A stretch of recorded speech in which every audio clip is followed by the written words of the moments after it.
ثم الحمد لله رب المشرقين ورب المغربين والصلاة والسلام على سيدنا جد الحسن والحسين وعلى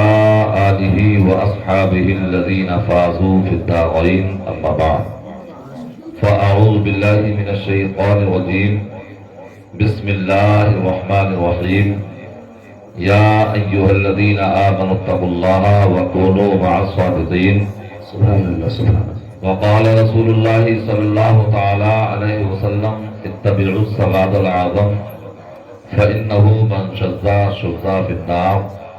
آمنت بالله صدق الله وصدق رسول الله. یا خدا بہرے جناب مصطفیٰ امداد کن، زور سے بولیں آمین. آمین. یہ کام چلے گا نہیں ایسا جیسے آپ چلانا چاہ رہے ہیں، زور سے بولیے. ابھی آپ کو ایک تقریر اور بھی سماعت کرنی ہے انشاءاللہ انشاءاللہ. یا خدا بہرے جناب مصطفیٰ امداد کن، یا رسول اللہ از بہرے خدا امداد کن، یا شہید کربلا یا دافع کرب و بلا، گل رخا شہزادہ گلگوں خدا امداد کن. غوث اعظم بمن بے سرو ساما مدد، قبلہ دین مدد، کعبہ ایمان مدد، بگرداب بلا افتاد کشتی، مدد کن مدد کن مدد کن یا معین الدین چشتی. سربرا شاہ کریمہ دستگیرہ اشرفا، حرمت روح پیمبر یک نظر کن سوء با. قادریم نعرہ یا غوث اعظم می ظلم، دمد شیخ احمد رضا خان قطب عالم بھی ظلم. حضرات، میں آپ کو یہ بتا دوں کہ میرے بعد خطیب اہل سنت حضرت علامہ مفتی مجاہد الاسلام صاحب قبلہ کا بڑا ہی ولولہ انگیز، نصیحت آمیز اور دلائل و شواہد و براہین سے لبریز خطاب آپ کو سماعت کرنا ہے. لہذا آئیے آغاز کلام سے پہلے اپنے اور ساری کائنات کے مرکز عقیدت، مکی سردار، مدنی تاجدار، ہم غریبوں کے غم گسار، کونین کے مالک و مختار یعنی محبوب پروردگار حضور احمد مجتبی محمد مصطفیٰ ارواحنا فدا صلی اللہ تعالی علیہ وسلم کی بارگاہ رحمت میں جھوم جھوم کر درود پاک کا نذرانہ پیش کریں. بلند آواز سے پڑھیے اللہم صلی علی سیدنا و مولانا محمد و بارک وسلم صلاۃ و سلام علیک یا رسول اللہ. ابھی یقیناً آپ کو سردی لگ رہی ہوگی، اس لیے کہ اسٹیج کے اوپر تو پردہ لگا ہوا ہے. آپ کے اوپر بھی پردہ ہونا چاہیے تھا کہ سردی کا آغاز ہو چکا ہے. اور یہ ابتدائے عشق ہے روتا ہے کیا، یہ ابتدائے عشق ہے روتا ہے کیا، آگے آگے دیکھیے ہوتا ہے کیا. لہذا جب آپ آئے ہیں تو پورا دل کھول کر کے بیٹھیے، محبت کے ساتھ، دل جمعی کے ساتھ، حاضر دماغی کے ساتھ آپ میری گفتگو کو سماعت کیجئے اور اپنے دل کے نہا خانے میں اسے بسانے کی کوشش کیجئے اور اس پر عمل کرنے کی بھی آپ زحمت گوارا کیجئے. ڈاکٹر اقبال نے بہت دنوں پہلے کہا تھا کہ عمل سے زندگی بنتی ہے جنت بھی جہنم بھی، واقعی اپنی فطرت میں نہ نوری ہے نہ ناری ہے. ایسا محسوس ہو رہا ہے کہ صبح کے لوگ کھانا کھا کر کے جو ہے سبھی سو چکے ہیں. لہذا میرے بھائیوں، سونے کی ضرورت نہیں ہے، جاگ جانے کی ضرورت ہے. آج دنیا کا ظلم تمہیں جگا رہا ہے اور یعنی سمندر کی مواج کیفیتیں آپ کو جو ہے جگا رہی ہیں. لہذا تم سونے کے لیے نہیں بلکہ سوئے ہوئے کو تو آپ جگانے کے لیے دنیا میں آئے ہو. تو لہذا خاموش ہونے کی ضرورت نہیں ہے بلکہ بیدار ہونے کی ضرورت ہے. اگر آپ کی سمجھ میں کوئی بات، کوئی جملہ، کوئی حرف لفظ آئے تو آپ سبحان اللہ الحمدللہ ضرور کہیں تاکہ میں ابھی اپنی گفتگو کا آغاز کروں. ایک مرتبہ محبت سے بولیں یا رسول اللہ، اور آہستہ سے بولو کہیں پولیس نہ آ جائے. بھائی پولیس کیوں آ گئی؟ کوئی غلط کام نہیں کر رہے ہیں، حالانکہ یہ بات بالکل صحیح ہے کہ ہم آہ بھی کرتے ہیں، بالخصوص ہندوستان میں ہم آہ بھی کرتے ہیں تو ہو جاتے ہیں بدنام، اور وہ قتل بھی کرتے ہیں تو چرچا نہیں ہوتا. مگر پھر بھی ہم ایک بڑا پاکیزہ اجلاس سجائے ہوئے ہیں، پاک و پوتر نام لے رہے ہیں اور سن رہے ہیں تو اس میں کسی کو تکلیف یقیناً نہیں ہونی چاہیے. لہذا آپ اپنے اندر پوری بیداری پیدا کیجئے اور محبت سے بولیے یا رسول اللہ. یا رسول اللہ کے نعرے سے ہم کو پیار ہے، اور جس نے یہ نعرہ لگایا اس کا بیڑا، اور سے بولو، جس نے یہ نعرہ لگایا اس کا بیڑا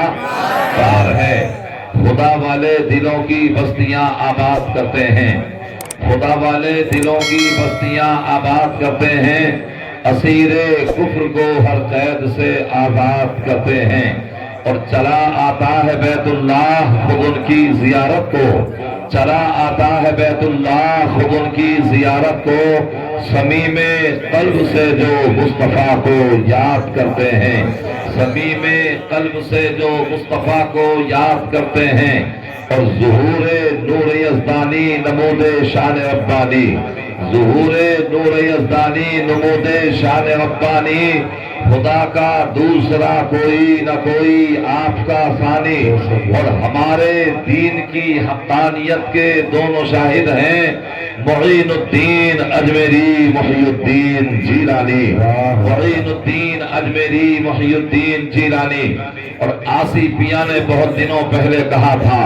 کہ پوچھتے کیا ہو شہ جینا کے فضائل آسی،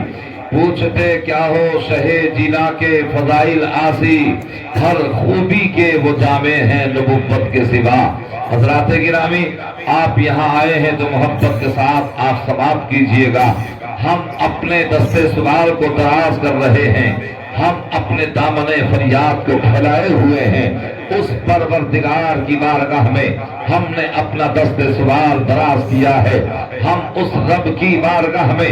اپنی التجاؤں کو پیش کرنے کے لیے حاضر ہوئے ہیں جو ارحم الراحمین ہے،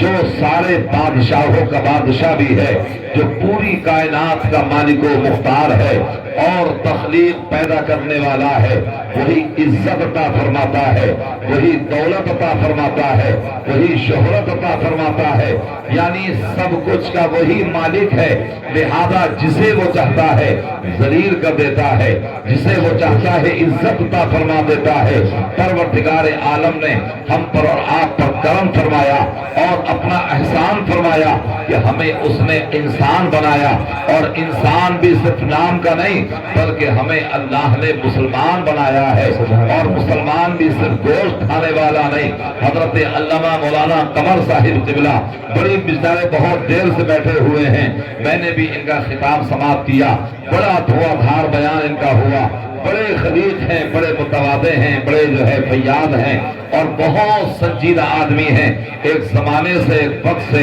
اور کئی سالوں سے آپ کے مدرسے میں خدمت انجام دے رہے ہیں. اللہ ان کی بھی خدمت کو قبول فرمائے. تو اللہ نے ہم پر اور آپ پر کرم فرمایا کہ اس نے ہمیں انسان بنایا، انسان بنا کر کے مسلمان بنایا. اور مسلمان بھی صرف ٹوپی یا لمبی داڑھی والا نہیں بنایا بلکہ ہمیں اپنے حبیب کا عشق عطا فرما دیا ہے، صحابہ کرام کا ماننے والا بنا دیا ہے، غوث خواجہ کا چاہنے والا بنا دیا ہے. اگر وہ پروردگار چاہتا تو ہمیں جانور بھی بنا سکتا تھا، اگر وہ ہمیں چاہتا تو ہمیں کیڑے مکوڑے بھی بنا سکتا تھا، اگر وہ چاہتا تو ہمیں درندوں چرندوں پرند بھی بنا سکتا تھا. اس لیے کہ اس کی شان ہے یفعل اللہ ما یشاء، کہ اللہ جو چاہتا ہے وہ کرتا ہے، اسے کوئی روکنے ٹوکنے والا نہیں ہے. تو اللہ نے اپنے حبیب کا صدقہ عطا فرمایا، گنبد خضرا کے مکین مقدس کے نام کی خیرات عطا فرمائی، اور پروردگار نے ہمیں ایمان کی دولت عطا فرمائی. تو اللہ رب العزت نے لفظ کن سے کونین کی تخلیق فرمائی، اور انسان کی فلاح و بہبود کے لیے، انسان کی بلندی کے لیے، انسان کی ظفر یابی کے لیے، انسان کی فلک بوزی کے لیے، انسان کی قدر اور خیر کے لیے اللہ نے انبیاء کرام کو اس دنیا میں مبعوث فرمایا. حضرت آدم علیہ السلام سے یہ سلسلہ شروع ہوتا ہے اور مصطفیٰ جان رحمت صلی اللہ علیہ وسلم پر اس کا اختتام ہو جاتا ہے. حضرات گرامی، تو اللہ رب العزت نے اپنے حبیب کے صدقے میں کونین کی تخلیق فرمائی، اور 1,24,000 یا 2,24,000 کم و بیش انبیاء و رسول کو اس دنیا میں مبعوث فرمایا. انبیاء کرام یک بعد دیگر اس دنیا میں آتے رہے اور پرچم توحید و رسالت کو بلند کرتے رہے اور لوگوں کو کفر و ضلالت کے عمیق غار سے نکال کر کے راہ مستقیم کا مسافر بناتے رہے، معبودان باطل کے آگے سے اٹھا کر کے ایک رب کی بارگاہ میں جھکاتے رہے، لوگوں کو مژدہ جنت کا سناتے رہے۔ تو اللہ رب العزت نے انبیاء کرام کو دنیا میں بھیجا، 1,24,000 یا 2,24,000 کم و بیش انبیاء و رسول کو اس دنیا میں مبعوث فرمایا۔ آخرکار یہ سلسلہ نبوت چلتا رہا، یہ تسلسل نبوت چلتا رہا۔ جب یہ سلسلہ چلتے چلتے اور نبوت و رسالت کا سلسلہ چلتے چلتے جب حضرت موسیٰ علیہ السلام کے دور میں آتا ہے، جب حضرت موسیٰ علیہ السلام کا دور آتا ہے تو حضرت موسیٰ علیہ السلام کے دین موسوی کو چلانے کے لیے اللہ نے درجنوں انبیاء کرام کو بھیجا اور دنیا میں مبعوث فرمایا، جو کہ حضرت موسیٰ علیہ السلام کے دین موسوی کی ترویج و اشاعت کرتے رہے اور لوگوں تک پیغام پہنچاتے رہے اور دین موسوی کو لوگوں تک پہنچاتے رہے۔ مگر جب بات آتی ہے مصطفیٰ جان رحمت کی، جب بات آتی ہے شہنشاہ بطحا کی، جب بات آتی ہے شفیع المذنبین کی، جب بات آتی ہے نوشہ بزم جنت کی، جب بات آتی ہے سرور کون و مکا کی، جب بات آتی ہے آقائے کائنات کی، جب بات آتی ہے روح کائنات کی،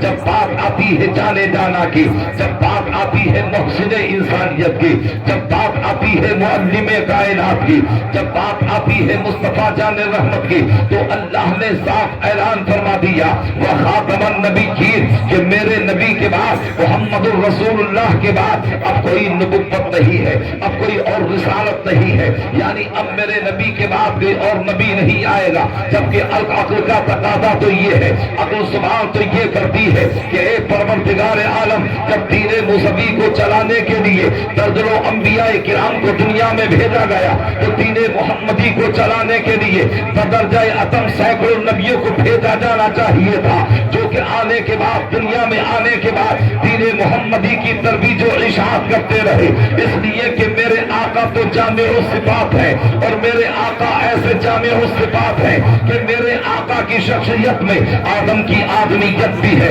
شعیب کا وقار بھی ہے، ایوب کا صبر بھی ہے، زکریا کی معرفت بھی ہے، لوط کی حکمت بھی ہے، نوح کی شجاعت بھی ہے، داؤد کی شوکت بھی ہے، سلیمان کی سلطنت بھی ہے، ابراہیم کی خلت بھی ہے، اسماعیل کا ایثار بھی ہے، یوسف کا جمال بھی ہے، موسیٰ کا جلال بھی ہے، عیسیٰ کا کمال بھی ہے۔ یہ ایک جلوہ نہیں ہے بلکہ ہزاروں جلووں کو اس میں سمو دیا گیا ہے، اور حسن یوسف دم عیسیٰ ید فیضداری آچے خوبہ ہما دارن تو طرح داری، اور محمد نبود کس نبود ہر وہ عالم لا وجود، محمد نہ ہوتے تو کچھ بھی نہ ہوتا، اور میرے امام نے بھی فرمایا کہ وہ جو نہ تھے تو کچھ نہ تھا، اور وہ جو نہ ہو تو کچھ نہ ہو، جان ہے وہ جہان کی، جان ہے وہ جہان ہے۔ نعرہ تکبیر، نعرہ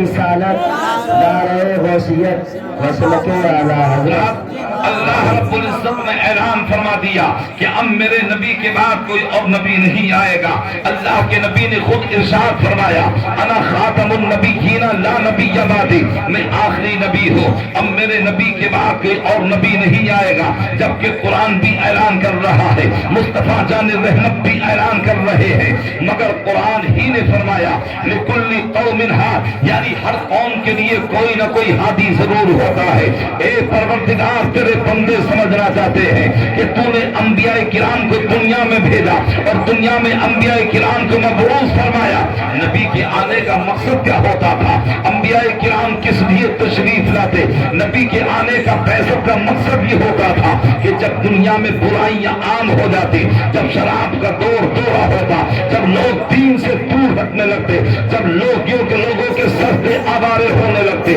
جب لوگوں کی پیشانی خیر اللہ کے سامنے جھکنے لگتی، جب آپس میں قتل و غارت گری کا بازار گرم شروع ہو جاتا، اور جب دنیا میں ظلم پھیلتا تو اللہ کسی نہ کسی ایک نبی کو بھیجتا جو ان تمام برائیوں کا خاتمہ کر دیتا، جو ان تمام برائیوں کے دروازے کو مسدود کر دیتا۔ تو کیا آج ضرورت نہیں ہے نبی کی کہ آج برائیوں کا خاتمہ ہو گیا ہے، کہ آج شراب نہیں پی جا رہی ہے، کہ آج لوگوں کا قتل نہیں کیا جا رہا ہے، کہ آج لوگوں کی عبادت گاہوں کو مسمار نہیں کیا جا رہا ہے، یقیناً آج بھی شراب پی جا رہی ہے، آج بھی ماں باپ کو ستایا جا رہا ہے، آج بھی لوگوں کے مال پر قبضہ کیا جا رہا ہے، آج بھی لوگوں کی عبادت کو اٹھایا جا رہا ہے، آج بھی برائیاں زمانے میں پھیل رہی ہے۔ اے پروردگار، تیرے بندے سمجھنا چاہتے ہیں اب دین محمدی کو چلانے کے لیے، یعنی اب کوئی نبی تو نہیں آئے گا، اور تو نے دین موسیقی کو چلانے کے لیے درجنوں انبیاء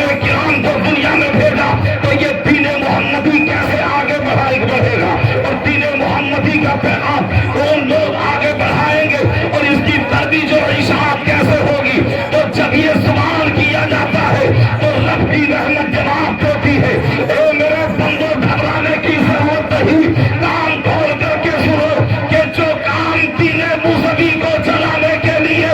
انبیاء کرام سے لیا جا رہا تھا، وہ کام دین محمدی کو چلانے کے لیے علماء کرام سے لیا جائے گا۔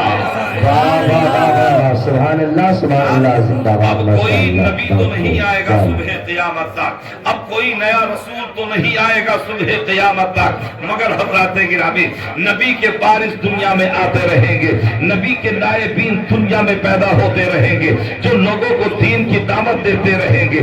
جو لوگوں کو دین کی تعلیم دیتے رہیں گے، جو لوگوں کو ایک خدا کا پیغام پہنچاتے رہیں گے۔ عزیزان ملت اسلامیہ، یعنی نبی کے نائب بن کر کے دنیا میں آئیں گے، کوئی امام اعظم بن کر کے آئے گا، کوئی امام شافعی بن کر کے آئے گا، کوئی امام مالک بن کر کے آئے گا، کوئی امام احمد بن حنبل بن کر کے آئے گا، کوئی غوث اعظم بن کر کے آئے گا، کوئی غریب نواز بن کر کے آئے گا، کوئی صابر پاک بن کر کے آئے گا، کوئی مخدوم سمرہ بن کر کے آئے گا، کوئی وارث دیوا بن کر کے آئے گا، کوئی سرکار اعلی حضرت بن کر کے آئے گا۔ اب آپ میں سے کوئی سوال یہ کر سکتا ہے، کیا امام اعظم دوبارہ تشریف لائیں گے؟ کیا غوث اعظم دوبارہ تشریف لائیں گے؟ کیا غریب نواز دوبارہ تشریف لائیں گے؟ حضرات، یہ شخصیات اور یہ شخصیتیں دنیا میں دوبارہ تو تشریف نہیں لائیں گی، مگر ان کے غلام صبح قیامت تک دنیا میں آتے رہیں گے۔ کوئی غلام امام اعظم بن کے آئے گا، کوئی غلام غوث پاک بن کے آئے گا، کوئی غلام صابر پاک بن کے آئے گا، کوئی غلام مخدوم سمرہ بن کے آئے گا، کوئی غلام سرکار اعلی حضرت بن کر کے آئے گا، یعنی دنیا میں آتے رہیں گے اور لوگوں کو خدا کا پیغام پہنچاتے رہیں گے۔ واہ واہ واہ واہ واہ، زندہ باد زندہ باد، ماشاء اللہ ماشاء اللہ۔ اب یہ مہینہ ماہ ربیع الاخر کا چل رہا ہے، جسے ہم اور آپ بڑی 11ویں کا مہینہ بھی کہتے ہیں۔ حضرات، اس مہینے میں کثرت کے ساتھ بارگاہ غوثیت میں، بارگاہ غوث پاک میں لوگ اپنا اپنا خراج احترام، خراج محبت پیش کرتے ہیں۔ تو سرکار غوث اعظم رضی اللہ تعالی عنہ اس دنیا میں 470 ہجری میں تشریف لائے، اور آپ نے 91 سال کی عمر شریف پائی، اور 561 ہجری میں آپ کا وصال ہوا۔ یہ وہ دور تھا کہ جب غوث اعظم رضی اللہ تعالیٰ عنہ تشریف لائے تو پورے بغداد میں یعنی انتشار پھیلا ہوا تھا، اختلاف، پورا تسلط جمائے ہوئے تھا، اور جس طریقے سے آج ایران پر یا آج کے عراق پر یعنی رافضیوں کا قبضہ ہے، اسی طریقے سے اس وقت کے بغداد پر جو ہے اکثر علاقے پر رافضیوں کا قبضہ تھا، برائیوں کا عام دور دورہ تھا، اور ظلم و زیادتی آپس میں بہت زیادہ جنم لے چکی تھی، یہاں تک کہ آپس میں مناظرے اس بات پر ہو رہے تھے کہ کالا رنگ اچھا ہے یا سفید رنگ اچھا ہے، لہذا ضرورت تھی ایسی شخصیت کی، لہذا ضرورت تھی ایسے انسان کی، ضرورت تھی ایسے اللہ کے ولی کی، ضرورت تھی ایسے محدث کی، ضرورت تھی ایسے مفسر کی جو ان تمام خرافاتوں کا خاتمہ کر دے اور ہر باطل طاقت کا ڈٹ کر کے مقابلہ کرے، اور اسے محی الدین کا لقب عطا فرمایا جائے، اور وہ دین کو ابصر نو زندہ کر دے۔ تو اللہ نے ہم پر فضل فرمایا، اور حضرت ابو صالح موسیٰ جنگی دور کے گھر پہ پردہ دگار عالم نے سرکار غوث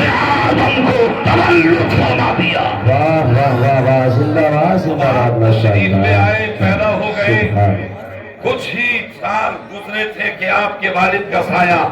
آپ کے سر سے اڑ جاتا ہے، آپ یتیم ہو جاتے ہیں۔ حضرات آپ کی عمر شریف 18 سال کی ہوتی ہے،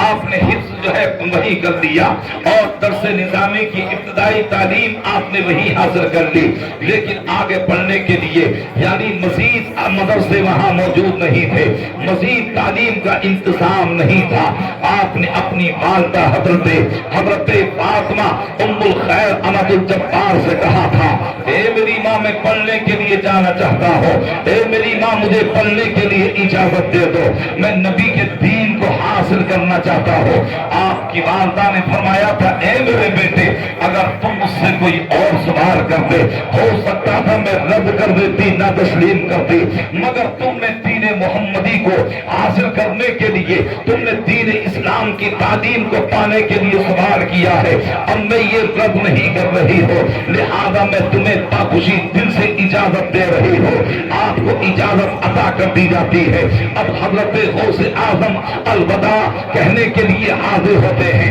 اور وداعی سلام کرنے کے لیے آخری سلام پیش کرنے کے لیے حاضر ہوئے تو آپ کی والدہ نے فرمایا تھا، اے میرے بیٹے جاؤ میں تمہیں دل سے اجازت دے رہی ہوں، مگر سنو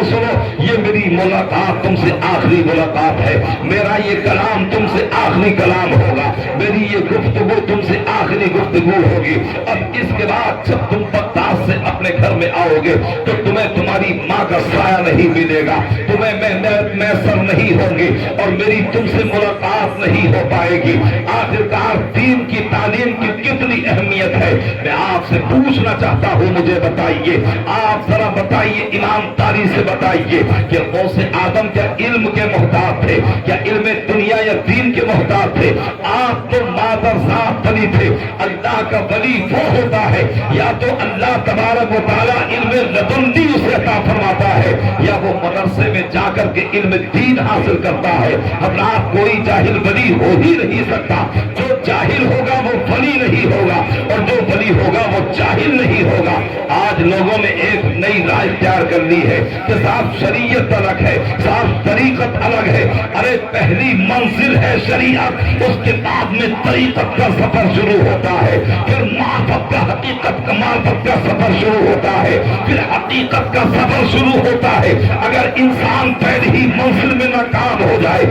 تو وہ ابتدائی منزلوں کو کیسے حاصل کر سکتا ہے؟ وہ طریقت کی منزل کو کیسے پا سکتا ہے؟ وہ معرفت کی منزل کو کیسے پا سکتا ہے؟ وہ حقیقت کی منزل کو کیسے پا سکتا ہے؟ لہذا سب یعنی ایک ہی راستہ ہے، پہلے شریعت پر عمل کرنا پڑتا ہے، پہلے مصطفیٰ کی سنتوں کو اپنانا پڑتا ہے، پہلے قال اللہ پر عمل کرنا پڑتا ہے، پہلے قال رسول پر عمل کرنا پڑتا ہے، پہلے اللہ کے فرمان کو اپنانا پڑتا ہے، پہلے فرائض کو ادا کرنا پڑتا ہے، پہلے واجبات پر عمل کرنا پڑتا ہے، پھر سنن و مستحبات کو بھی ادا کرنا پڑتا ہے۔ جب انسان اپنے آپ کو شریعت کے سانچے میں ڈال لیتا ہے تو پروردگار یہ مقام عطا فرماتا ہے کہ پروردگار اب اس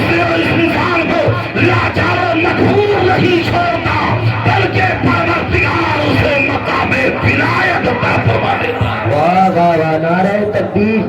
نعرہ رسالت، نعرہ غوثیت۔ لیکن سرکار غوث اعظم تو مادر صاحب ولی ہیں۔ آپ یکم رمضان المبارک میں تشریف لائے، آپ نے دن میں دودھ نہیں پیا۔ آج اگر بچہ دودھ پیدا ہونے کے بعد نہ پیے،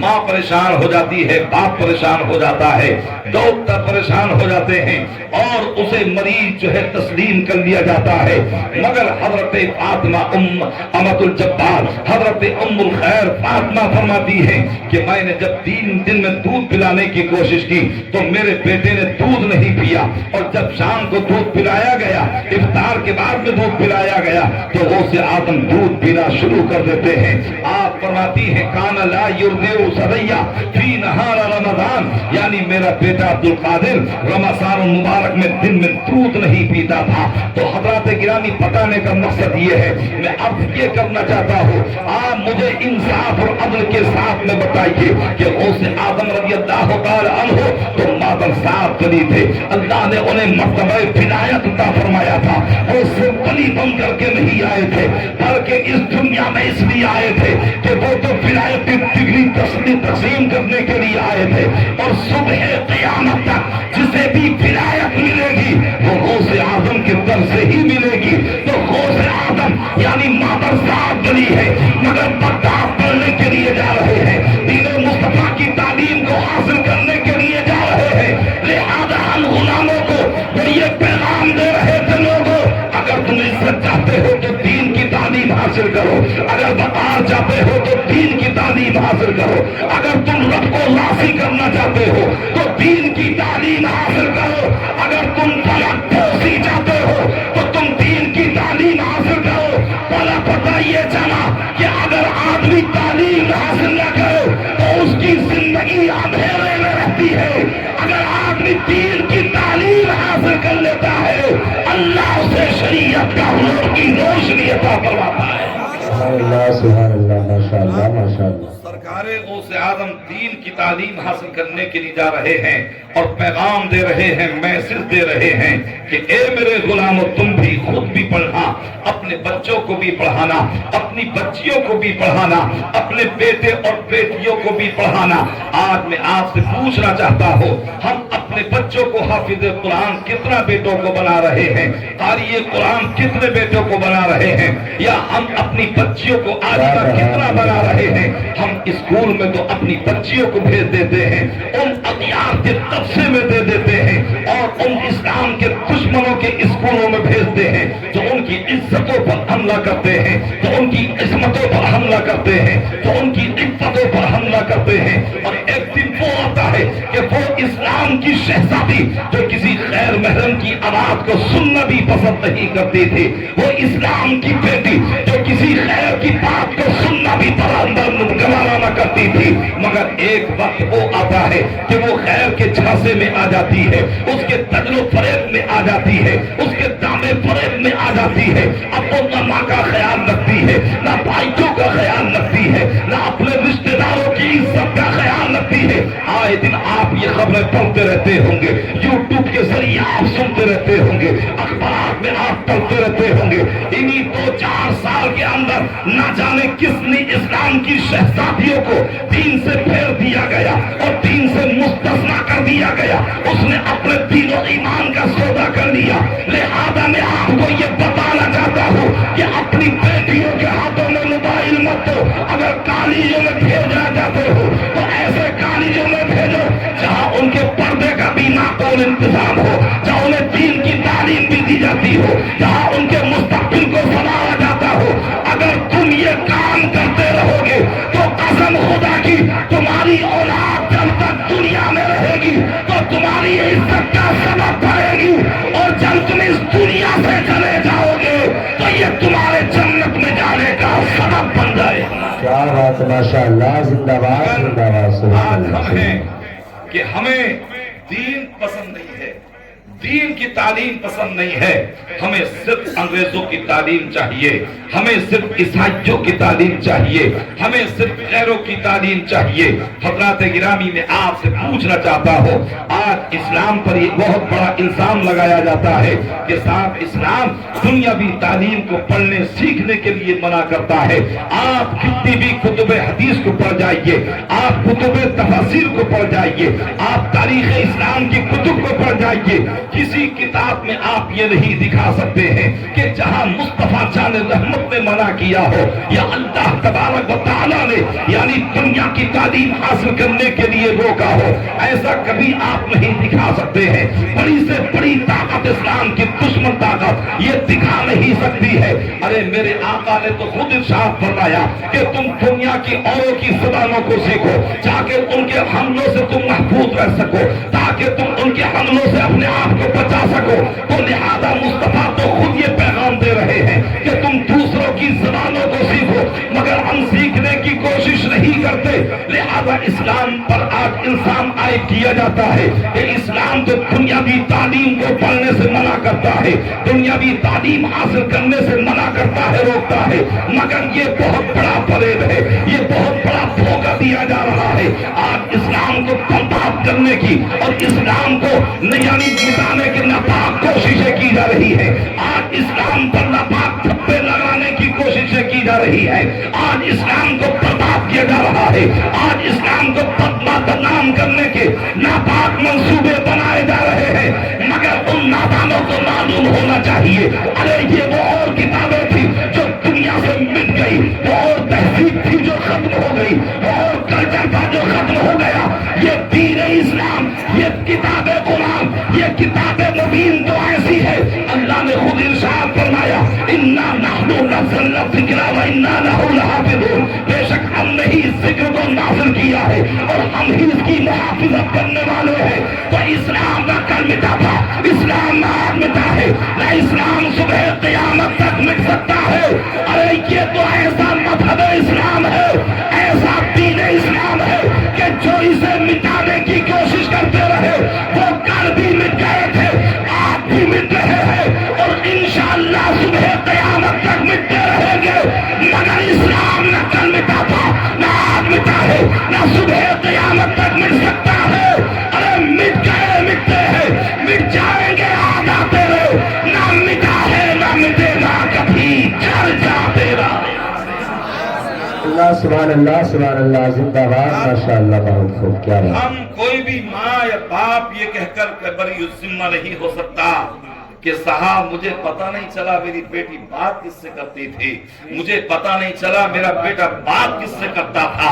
رب میرے مصطفیٰ جان رحمت فرماتے ہیں کلکم راع و کلکم مسئول عن رعیتی، یعنی تم میں ہر ایک ذمہ دار ہے اور ہر ایک ذمہ دار سے اس کی ذمہ داری کے بارے میں پوچھا جائے گا۔ اگر کسی کی لڑکی کسی خیر کے ساتھ میں بھاگ گئی ہے، اس کے باپ سے پوچھا جائے گا کہ پتا تیری بیٹی بھلا کے ساتھ کیوں بھاگ گئی تھی۔ اگر کسی کی بیٹی کافرہ ہو گئی ہے، اس کی ماں سے پوچھا جائے گا کہ پتا تیری بیٹی یعنی کافرہ کیوں بن گئی تھی۔ اگر کسی کا بیٹا شرابی بن گیا ہے، باپ سے سوال کیا جائے گا۔ اگر کسی کا بیٹا کبابی بن گیا ہے، باپ سے پوچھا جائے گا۔ اگر کسی کا بیٹا شرابی جواری کبابی بن گیا ہے تو اس سے پوچھا جائے گا۔ لہذا میرے بھائیوں، اگر رب کی بارگاہ میں جواب نہیں چاہتے ہو، اگر رب کو راضی کرنا چاہتے ہو تو اپنے بیٹوں کا بھی خیال رکھو، اپنی بیٹیوں کا بھی خیال رکھو۔ اگر تم ان کی حفاظت کرو گے تو پروردگار تمہاری عزت کی حفاظت فرمائے۔ واہ واہ واہ واہ، کیا بات ہے، ماشاءاللہ، بہت وقت اچھا پر کام۔ کافی ہے قطرہ بھی آب خوش ہنگام کا، جل گیا جب کھیت برسا می تو پھر کس کام کا، جل گیا جب کھیت برسا می تو پھر کس کام کا۔ آج بڑی تکلیف دل کو ہوتی ہے جب اخبارات کو کھولتے ہیں یا یوٹیوب کی دنیا میں دیکھتے ہیں یا فیس بک کی دنیا میں دیکھتے ہیں کہ فاطمہ نام کی لڑکی کسی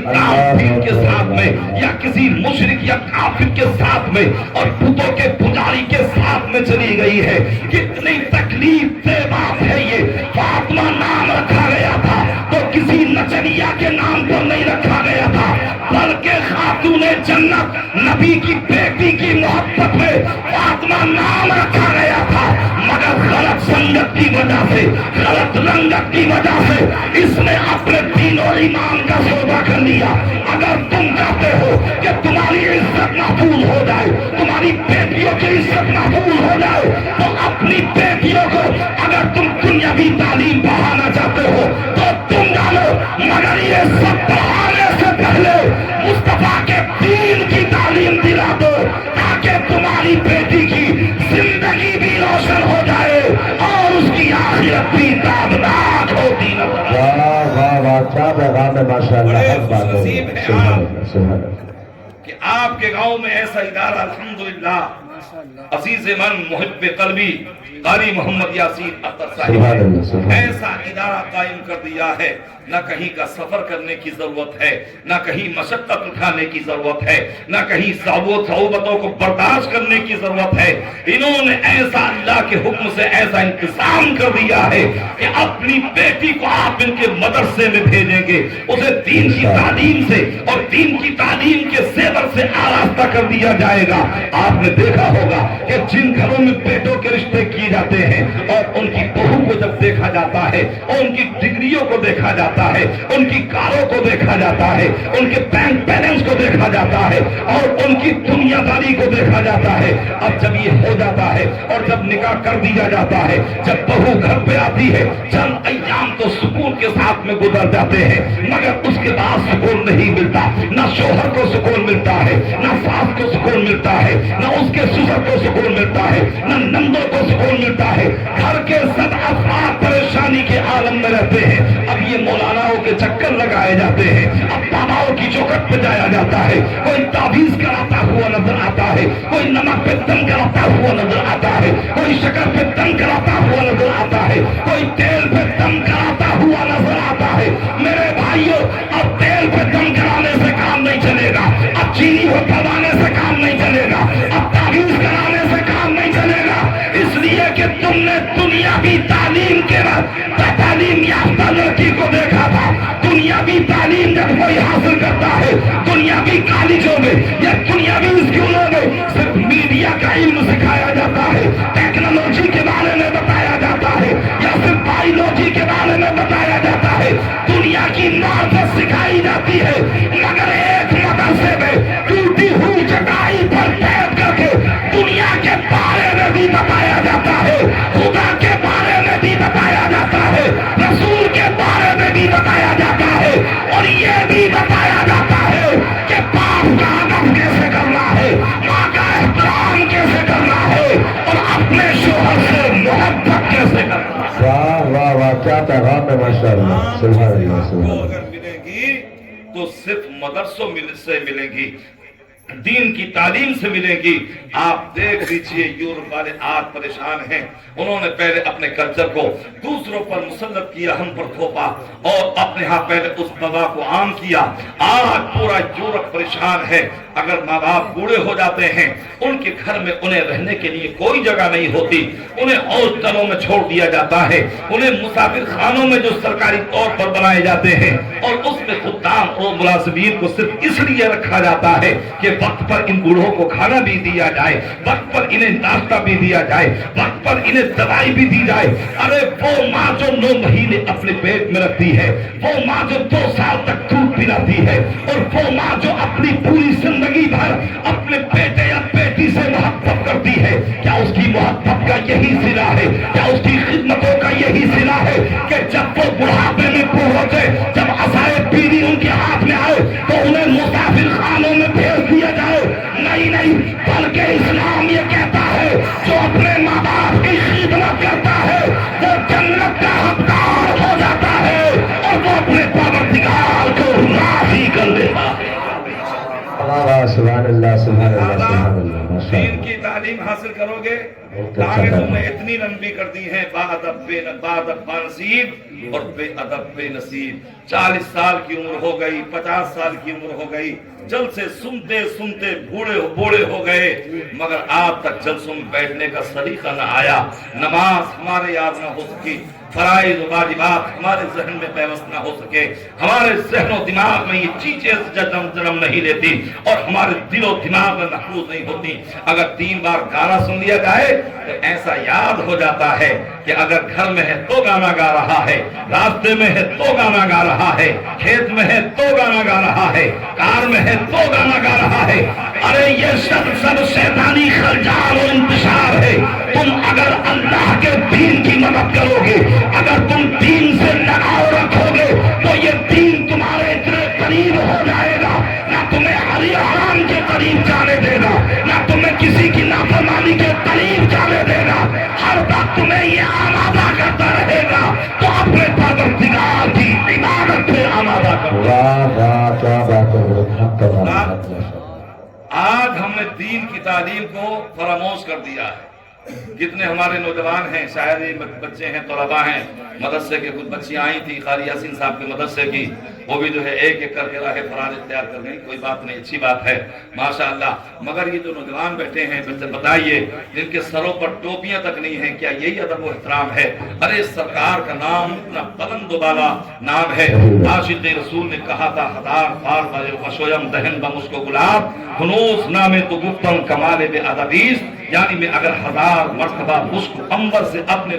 منہ کو دھوؤں پھر مصطفیٰ کا نام لو تب بھی یہ کمال درجے کی بے ادبی ہے۔ جب ہم ان محفلوں کا حق ادا نہیں کر سکتے صرف یہی حق نہیں ہے کہ اپنے گھر کو چھوڑا، اپنے بستر کو چھوڑا اور لڈوؤں کے لالچ میں بیٹھے رہے کہ مولانا جب بھی تقریر ختم ہوگی جائیں گے تو جبھی، مگر سیکھا کیا؟ کچھ بھی نہیں سیکھا۔ ہم نے حاصل کیا؟ کچھ بھی حاصل نہیں کیا۔ اگر صبح کو پوچھا جائے کہ یہ بتائیے کہ فلاں مولانا نے تقریر میں کیا بتایا تھا، آپ نے کیا سیکھا، تو حضرات سب ندارت نظر آئے گا۔ لہذا اے میرے بھائیو نوجوانوں، میں بالخصوص تمہیں یہ پیغام دینا چاہتا ہوں کہ تم اس قوم کا سرمایہ ہو۔ حضرت سلطان صلاح الدین ایوبی نے فرمایا تھا کہ نوجوان طبقہ یہ قوم مسلم کا سرمایہ ہے۔ جس قوم کے نوجوان سو جاتے ہیں وہ قوم سو جاتی ہے، جس قوم کے نوجوان جاگ جاتے ہیں وہ قوم جاگ جاتی ہے۔ گرامی، میں آپ سے پوچھنا چاہتا ہوں، مجھے یہ بتائیے کہ تم صبح کو بیدار کیسے ہوگے جب رات کے 2 بجے تک، جب رات کے 1:30 بجے تک تم جو ہے 50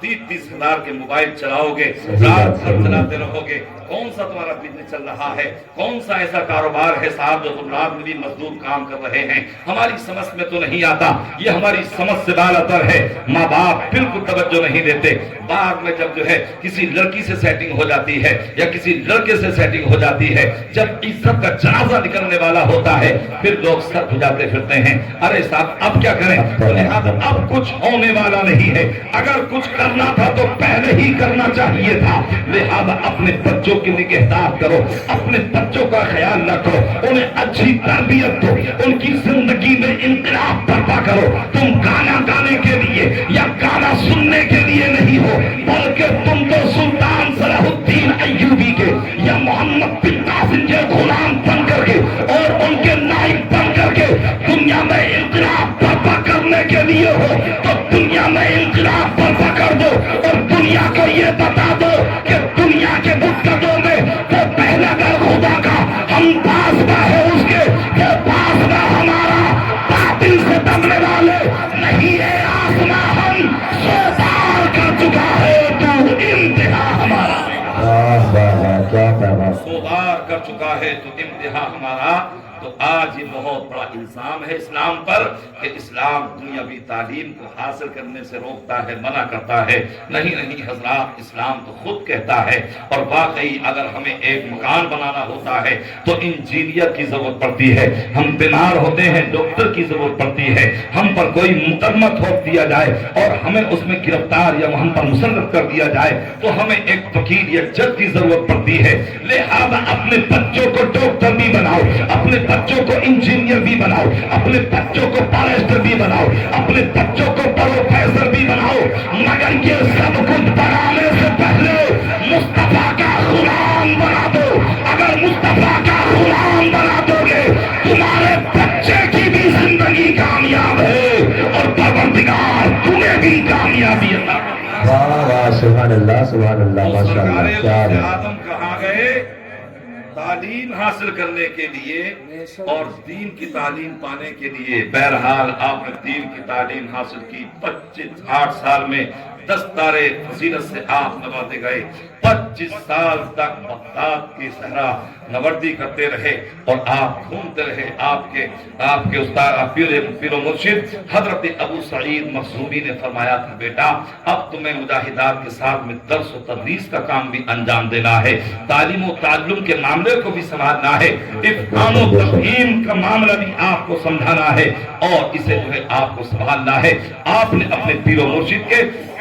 مدرسے میں پڑھانا شروع کر دیا۔ حضرات گرامی، آج ہم صرف یہ سمجھتے ہیں کہ غوث آدم نے یعنی مردے زندہ کیے ہیں، 12 سال کی ڈوبی ہوئی کو نکالا ہے، یہ بات بالکل حق و ثواب ہے۔ جیسے جیسے ضرورت محسوس ہوتی رہی اللہ والے ویسے ویسے کرامت دکھاتے رہے، مگر غوث آدم نے صرف کرامت نہیں دکھائی ہے بلکہ آپ نے مدرسے میں پڑھا کر کے دین کی تعلیم لوگوں کو عطا کر کے آپ نے محدث بھی بنائے ہیں، آپ نے مفسر بھی بنائے ہیں، آپ نے قاری قرآن بھی بنائے ہیں، آپ نے دین کے عالم بھی بنائے ہیں، آپ نے دین کے فاضل بھی بنائے ہیں، اور بہت بڑی بات تو یہ ہے کہ آپ نے اپنے مدرسے مجاہدین کو بھی پیدا کیا ہے۔ واہ واہ واہ واہ، کیا بات، تعلیم کا جائزہ لے کے پڑھیں گے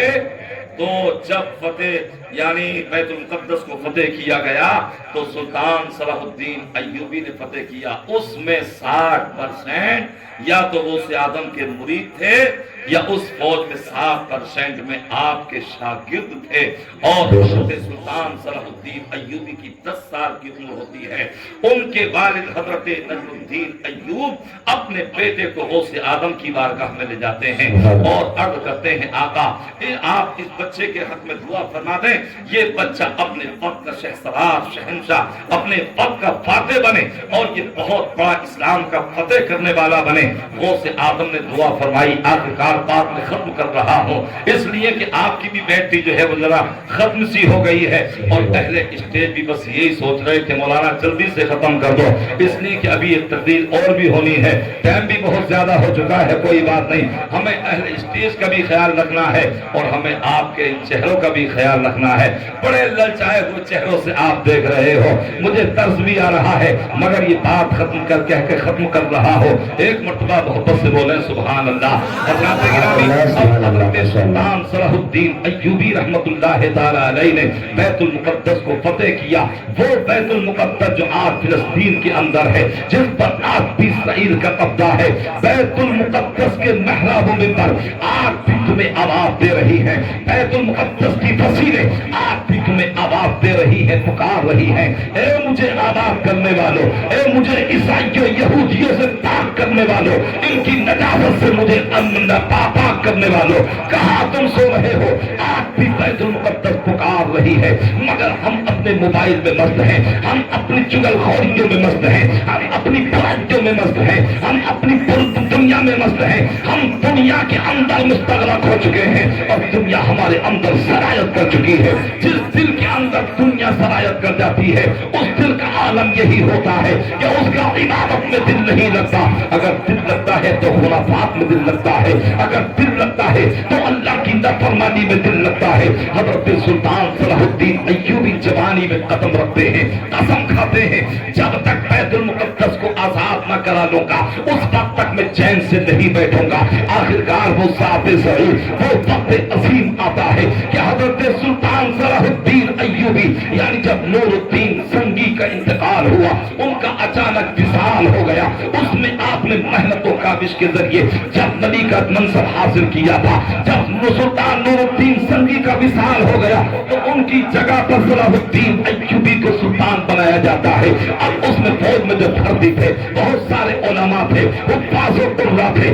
اس میں صلحاء اور صالحین اور صابرین اور شاکرین اور اس میں ذاکر سالکین کی جماعت تھی، یعنی سب اللہ کے محترم اور پاکیزہ بندے تھے جن کی نس نس سے آواز آتی تھی نبی نبی، جن کے دل سے آواز آتی تھی نبی نبی، جب وہ چلتے تھے تو بولتے تھے نبی نبی، جب وہ اٹھتے تھے تو بولتے تھے نبی نبی، جب وہ سوتے تھے تو بولتے تھے نبی نبی۔ ان کا وجود ایسا مصطفیٰ کے عشق میں یعنی ڈھل چکا تھا کہ جسم کے ہر حصے سے اور خون کے ہر قطرے سے نبی نبی کی آواز آتی تھی۔ اب بیت المقدس کو فتح کرنے کے لیے بیت المقدس کا انحصار کیا گیا ہے، بیت المقدس کو محصور کر لیا گیا ہے۔ عزیزان ملت اسلامیہ، آخرکار کفار مکہ نے یعنی انہوں نے دیکھا عیسائیوں نے کہ ہم سلطان صلاح الدین ایوبی سے ٹکر نہیں لے سکتے ہیں، ہم ان سے تقابل و تصادم نہیں کر سکتے ہیں۔ آخرکار انہوں نے ہار مان لی اور اس پر مسجد بیت المقدس پر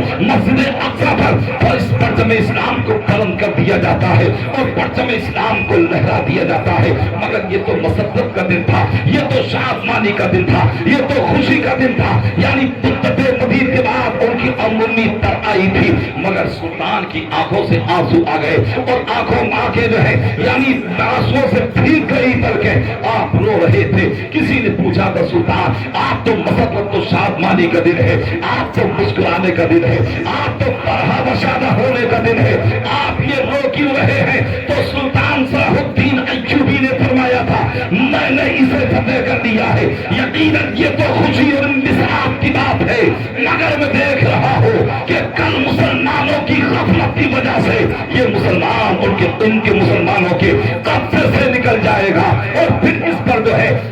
یہودی اور عیسائیوں کا قبضہ ہو جائے گا. آخرکار پرچم اسلام کو قلم کر دیا جاتا ہے, وہاں سے خاتمہ عیسائیوں کا کر دیا جاتا ہے. اب اس میں سجدے بھی ہو رہے ہیں, اب اس میں رب کی تعلیم بھی دی جا رہی ہے, اب اس میں حدیث و قرآن کا درس بھی ہو رہا ہے, اب اس میں اللہ کی وحدانیت کا بھی اعلان کیا جا رہا ہے, اللہ کا ذکر بھی کیا جا رہا ہے, تسبیح و تحمید بھی بیان کی جا رہی ہے, اس میں سجدے بھی کیے جا رہے ہیں, نماز تہجد بھی ادا کی جا رہی ہے, نماز پنجگانہ بھی ادا کی جا رہی ہے. یہ تمام چیزیں بیت المقدس کے اندر ہو رہی ہے. یہ وہی بیت المقدس ہے, یہ وہی مسجد اقصی ہے کہ جہاں مصطفیٰ جان رحمت نے یعنی شب معراج سارے انبیاء کی امامت کروائی تھی. عزیزان ملت اسلامیہ, سلطان صلاح الدین ایوبی سے پوچھا تھا, سلطان ذرا یہ بتائیے کہ پوری زندگی جہاد میں آپ کی گزری ہے, آپ نے بیت المقدس کو فتح کیا ہے, بہت سارے یہودیوں سے لڑائی ہوئی ہے, بہت سارے عیسائیوں سے جنگ و قتال کا معاملہ آپ نے کیا ہے, ذرا یہ بتائیے, مگر آپ تک آپ کو کوئی معاف نہ دے سکا, آپ تک آپ کو کوئی قتل نہ کر سکا, اس کی وجہ تو بتائیے. تو سلطان صلاح الدین ایوبی نے بتایا تھا, ارے تم اس کی وجہ پوچھنا چاہتے ہو تو سنو, مجھے غوث اعظم نے دعا فرمائی تھی, اور جسے غوث اعظم دعا فرما دے تو اسے شکست کون دے سکتا ہے, اسے مات کون دے سکتا ہے. تبھی تو میرے امام نے بھی فرمایا کہ کیا دبے جس سے حمایت کا ہو پنجہ تیرا, شیر کو خطرے میں لاتا نہیں ڈھونڈتا. استغفر اللہ ربی من کل ذنب واتوب الیہ. میرے ساتھ میں کلمہ پڑھیے, لا الہ الا اللہ محمد الرسول اللہ وما علینا الا البلاغ والسلام علی من اتبعنا.